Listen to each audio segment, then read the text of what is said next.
Let's get started working on your thesis for your research paper.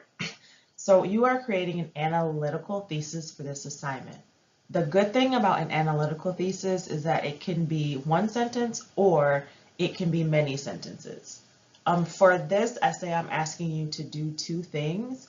I'm asking you to, let's get some marker going on. I'm asking you to define the trend or phenomenon that you are researching.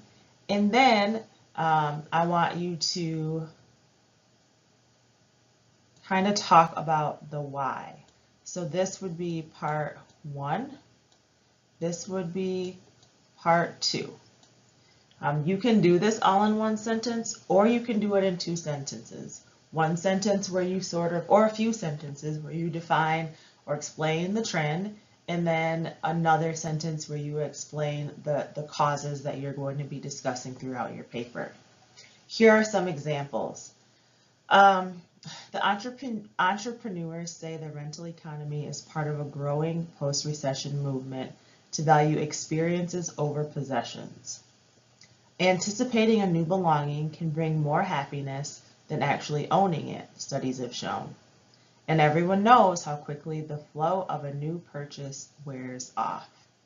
So, a few sentences explaining the trend, valuing experiences over possessions, and then the reason why is because things just wear off quickly. Here's another example. Students have always faced distractions and time wasters, but computers and cell phones and the constant stream of stimuli they offer pose a profound new challenge to focusing and learning. Researchers say the lure of these technologies, while it affects adults too, is particularly powerful for young people. The risk, they say, is that developing brains can become more easily habituated than adult brains to constantly switching tasks and less able to sustain attention. So this person used several sentences to craft their thesis, what they're going to be talking about throughout their essay. So think about that as you work to create yours. It's going to have two parts. The first part, what is the trend? The second part, what are the causes? Think about this as well as you start drafting your thesis statement. What does your reader already know about your topic? You don't want to talk down to them. You want to assume that they have some general information. Think about what your audience does not know. You want to present something to them that they don't already know. So if you're doing research on the opioid crisis, you don't want to necessarily spend a lot of time talking about just drug addiction in general, because most people have some basic knowledge about that. You want to present something new. If your topic is controversial, be sure not to offend your readers. Present it in a way that is based on research. Use precise measurable data, statistics, results of polls and surveys. You can interview people. If you're having problems with coming up with 10 sources for this assignment, you can interview people.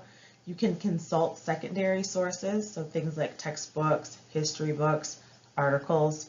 Go back to those databases that we talked about a few weeks ago.